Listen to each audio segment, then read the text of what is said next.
Bonjour, j'espère que vous allez bien. Épisode 4 de Reprendre la mer avec Interentreprise. Vous vous souvenez? Nous allons vous faire aimer la mer.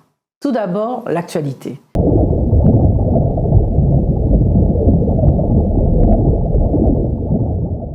Après la nomination d'Elisabeth Borne comme première ministre, les membres du gouvernement sont connus.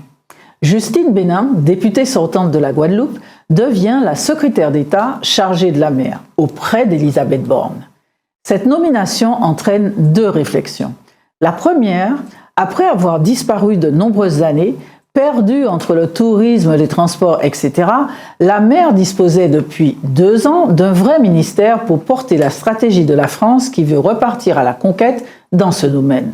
La retrouver rétrogradée au stade de secrétariat d'État est donc un signal curieux. La seconde réflexion, ce secrétariat d'État est rattaché à la première ministre. Cela confirmerait alors son importance et la place de la mer dans la planification écologique et énergétique dont est chargée la première ministre.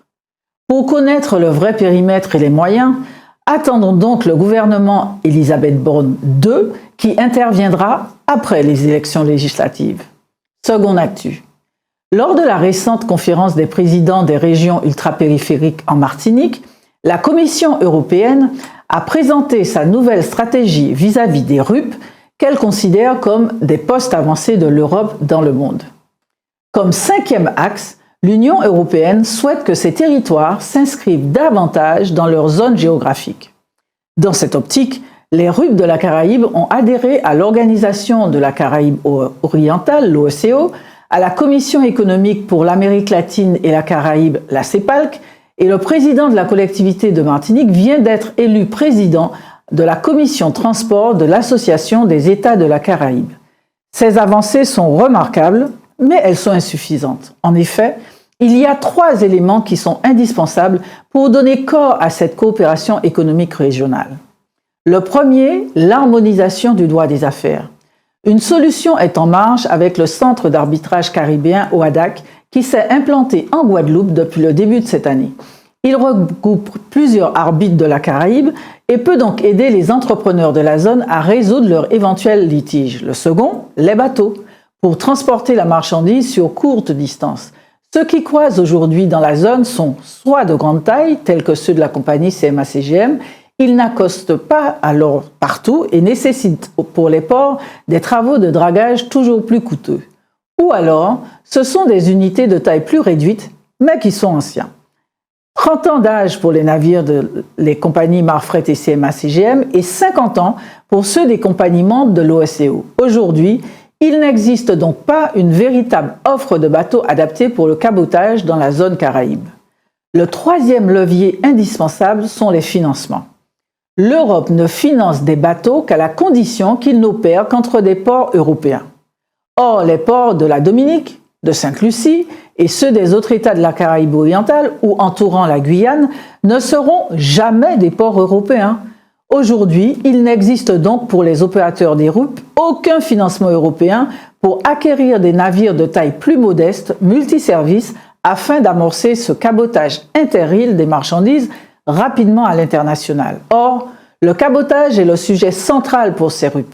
Il permettra de s'approvisionner au plus près et ainsi de desserrer l'étau de la vie chère dans ces territoires. Le Grand Port maritime de la Guyane a d'ailleurs réalisé, voilà 2 ans, une étude sur la potentialité du cabotage avec les pays voisins. Il est réel. La vision européenne en matière de cabotage doit donc évoluer afin qu'elle s'adapte aux réalités géographiques et de commerce des régions ultrapériphériques. Dernière actu. Le mois dernier, nous avons évoqué la décision prise par la compagnie CMA-CGM de ne plus transporter de déchets en plastique sur ses bateaux à partir du 1er juillet 2022. Comme d'autres pays desservis par cette compagnie, les Antilles-Guyane françaises ont donc un vrai problème. En effet, pas moins de 15 containers de déchets sont chaque semaine exportés de chacun de ces territoires. Rappelons en outre que, même si la compagnie Maersk a son enseigne dans ces 3 collectivités, elle achète à CMA-CGM de l'espace sur ses bateaux. En clair, aucun navire de Maersk ne touche les ports français de la Caraïbe. Aucun subterfuge n'est donc possible pour faire transiter des déchets plastiques sur les bateaux de CMA-CGM via un contrat Maersk. Le transport de déchets devient donc un vrai sujet. Les pressions mondiales semblent faire reculer la date du refus des déchets sous les bateaux de CMA-CGM du 1er juillet 2021 à la fin de l'année, le temps que nos nouvelles armateurs se mettent en place. Cependant, ce répit sera de courte durée. La législation européenne, mais aussi mondiale, interdit de plus en plus purement et simplement le transport de ces matières. Il n'y a pas d'autre choix que de réduire les volumes. CMA-CGM a également créé la surprise en annonçant son rapprochement avec Air France-KLM Cargo. Cette alliance, également capitalistique, aura des conséquences pour les territoires français d'Amérique. Ces deux opérateurs sont aujourd'hui indispensables à la logistique en Martinique, en Guadeloupe, en Guyane, à Saint-Martin et à Saint-Barthélemy. À partir du 1er janvier 2023, ils ne formeront plus qu'un. Qu'en pense l'Union européenne? Maintenant, notre invité, Philippe Lacognata, directeur régional de l'océan Atlantique de l'Agence française de développement.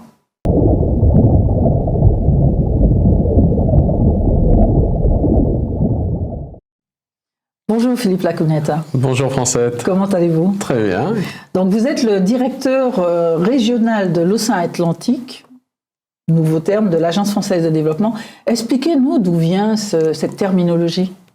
Écoutez, en 2018, nous avons décidé à l'Agence française de développement d'organiser la répartition de nos activités selon des directions régionales. Et il y a dans les Outre-mer 3 directions régionales, une par bassin géographique dans l'océan Indien, une autre dans l'océan Atlantique et une dernière dans l'océan Pacifique. Et notre activité consiste à piloter et animer le réseau des agences de la zone géographique ou du bassin géographique. Donc vous, c'est Océan Atlantique. L'océan Atlantique. Combien de territoires, combien de pays, et puis en quoi ça consiste exactement? Alors nous couvrons 16 territoires dans lesquels nous sommes autorisés à intervenir, dans lesquels nous avons un mandat en dehors de nos Outre-mer.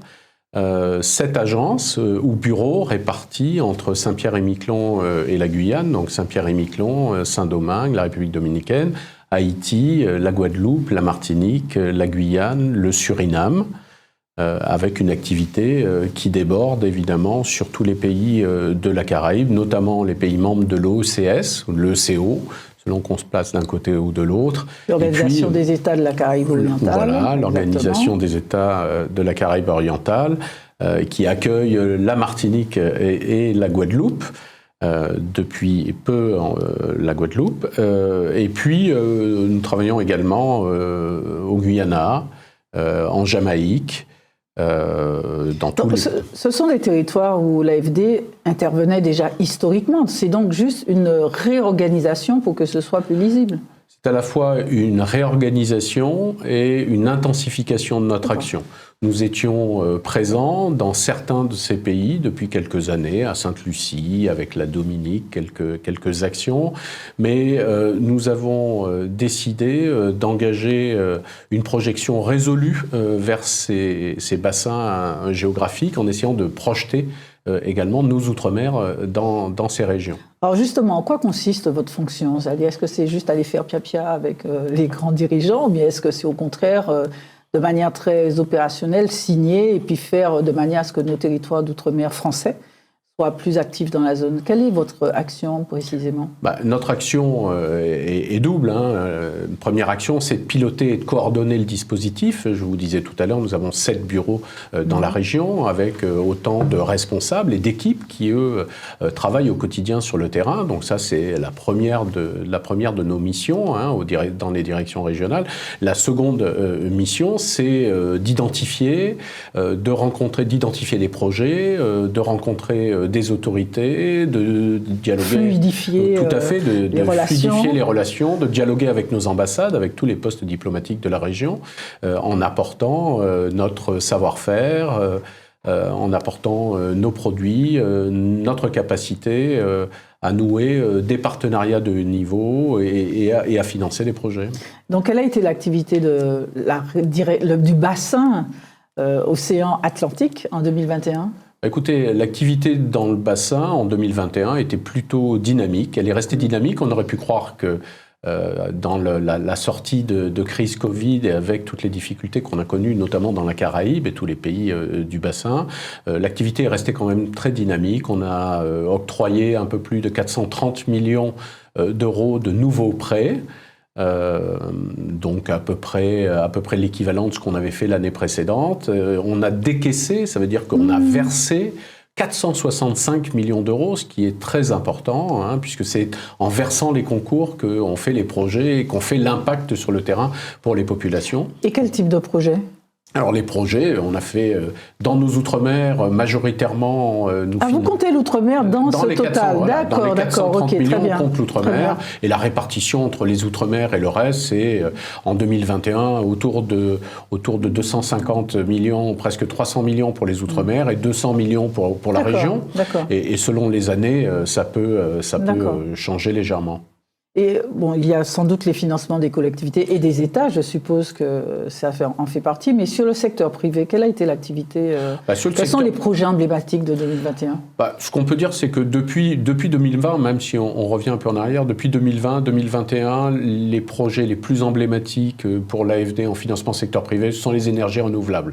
Il y a vraiment un essor, un regain important qui est observé avec plusieurs très gros projets, notamment en Martinique, avec le projet Grèce 2, Grèce 3 dans le nord de la Martinique, mais également des projets de solaire en toiture qui se développent rapidement. Et la Martinique, là aussi, est un leader dans la région avec Systeco. Et on voit ce genre de projet sur les énergies renouvelables dans les autres îles de la Caraïbe ? Oui, on le voit dans les autres îles de la Caraïbe, notamment en République dominicaine.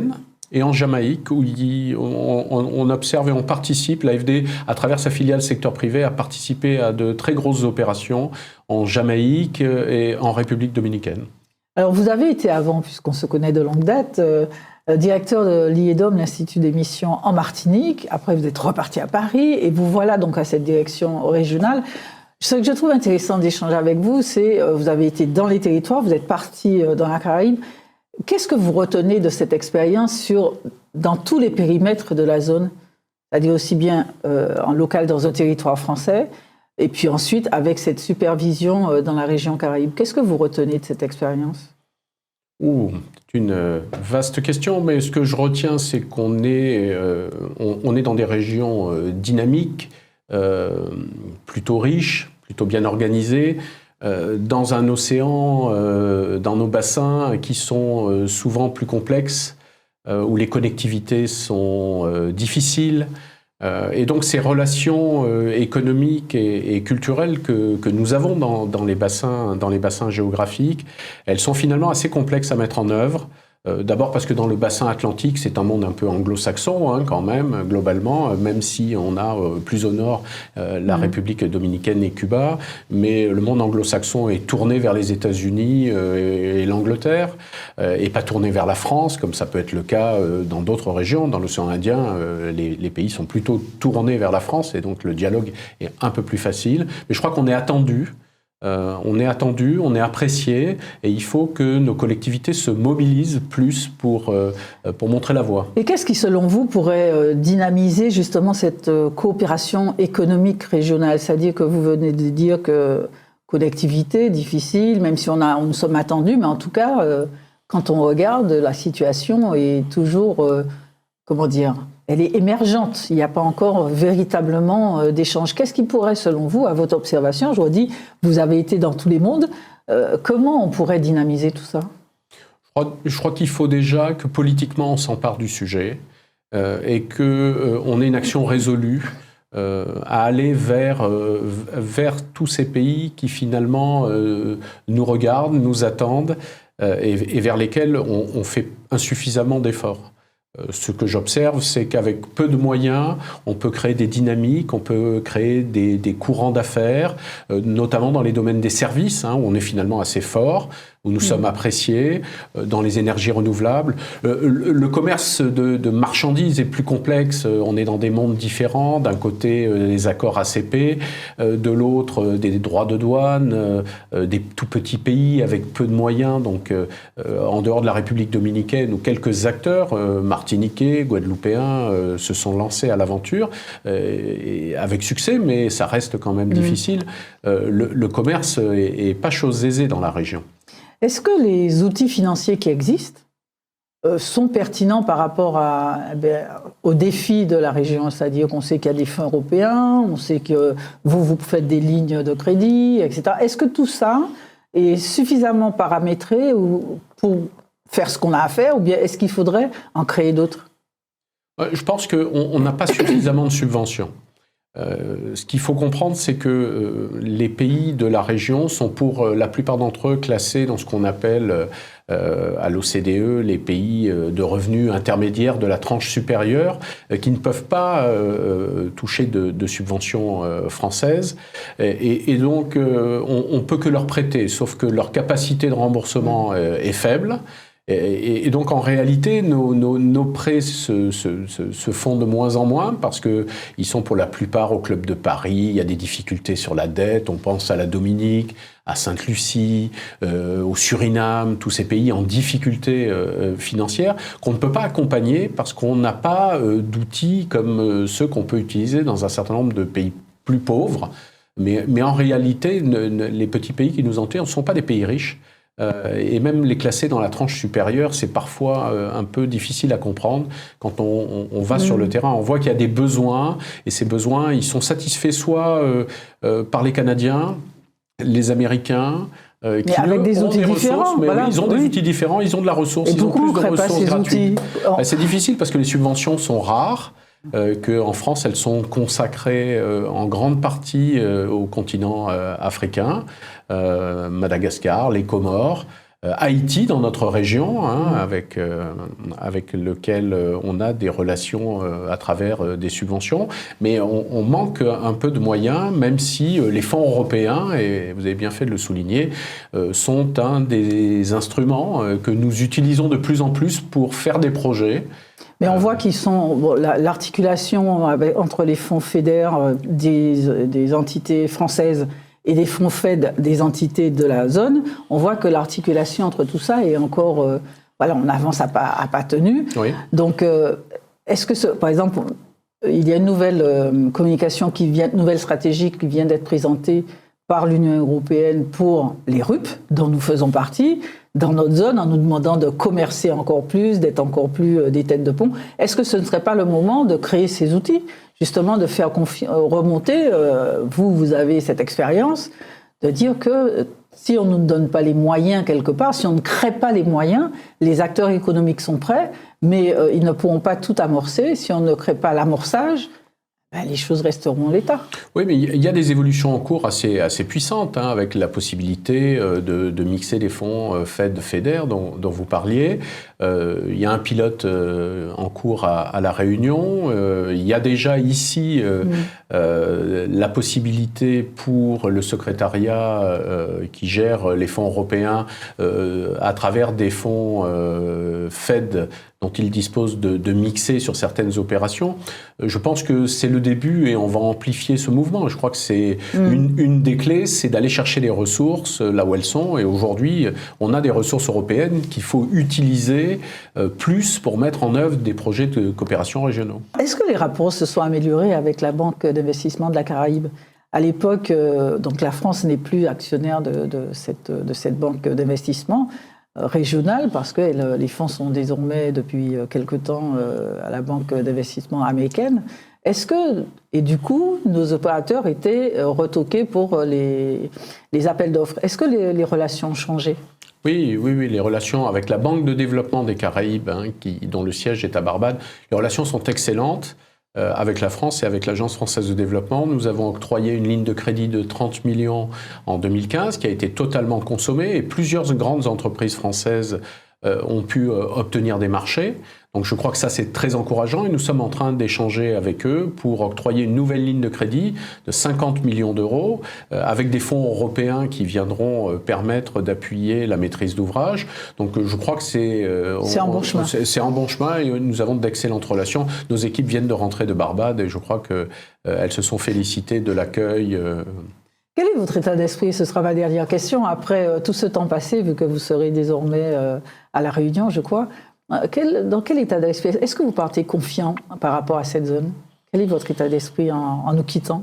Oui, je pars confiant et réaliste. Réaliste, comme vous l'avez dit, ça fait très nombreuses années qu'on essaie d'avancer dans ces questions de coopération régionale. C'est pas facile, c'est la politique des petits pas. L'actualité prend souvent le devant, mais non, je pars confiant et réaliste. Confiant parce qu'on a une capacité incroyable de rebond, de dynamique et de créativité. Conscient également que les difficultés sont là, le vieillissement de la population. On est dans une période qui est une période difficile. Donc il faut travailler, il faut y croire. Mais on a toujours su relever la tête. En fait, c'était l'avant-dernière. La dernière, c'est que, est-ce que, vous avez parlé tout à l'heure des connectivités qui sont difficiles. Aériennes, on n'en parle pas, c'est compliqué. Et maritimes, il y en a très peu. Est-ce que l'AFD, d'une manière générale, regarde des possibilités d'investissement pour, justement, des compagnies maritimes ? On regarde, d'une façon générale, on regarde tous les projets qui nous sont présentés. Pour des compagnies maritimes, on n'a pas été sollicité récemment, mais on a regardé des dossiers qui nous avaient été présentés depuis la Barbade, avec nos amis de la BUI. Oui, on est ouvert. En tout cas, vous travaillez là-dessus. Bien sûr, on peut travailler sur tous ces sujets. Écoutez, merci Philippe, merci infiniment. Et puis, nous continuons à regarder l'évolution de cette zone qui, moi je suis convaincue de ça, est appelée à un grand développement. Merci infiniment. Avec plaisir, merci à vous. Maintenant, place au métier de la mer. Aujourd'hui, comment éteindre tous les incendies avec Valentin, marin-pompier à la Marine nationale.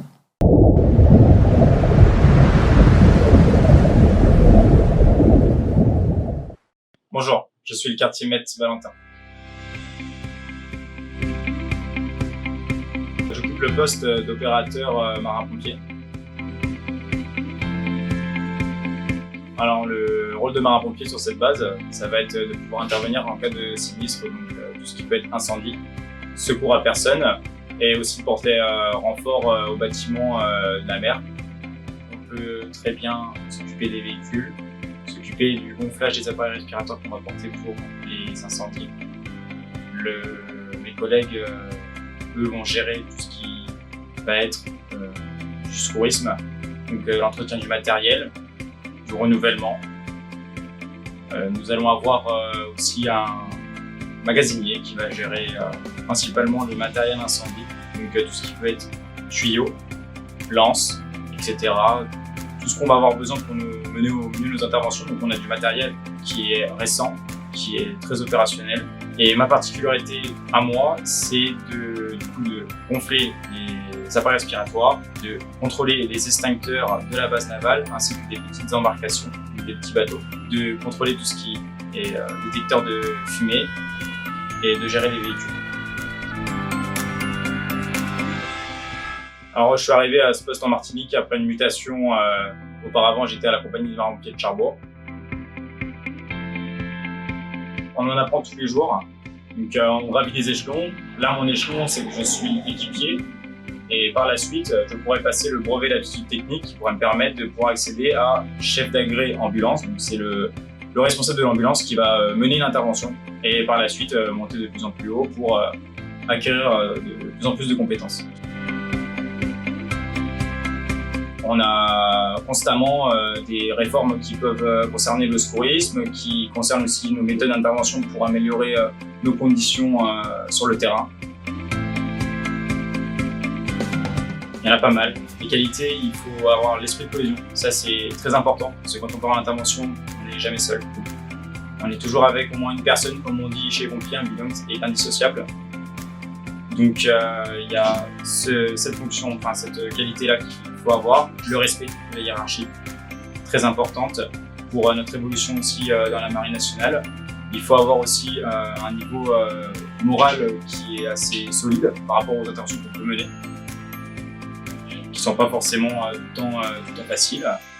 Et c'est là aussi que l'esprit d'équipe prend tout son sens. Quand à la fin de chaque intervention qui peut être jugée sensible, le fait d'en parler avec nos collègues, d'échanger, ça peut aussi être un moyen de pouvoir améliorer nos conditions de travail.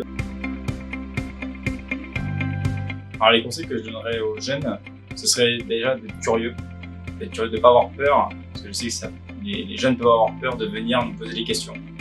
Que ce soit même dans la rue ou que ce soit quand on est simplement en train de faire plein de véhicules et on peut nous arrêter pour nous demander des informations. Ça peut arriver, il ne faut pas hésiter à le faire. Vous pouvez aussi aller vous renseigner du coup sur Être marin, sur internet. Il y a aussi les pages Facebook qui existent par rapport à ceci.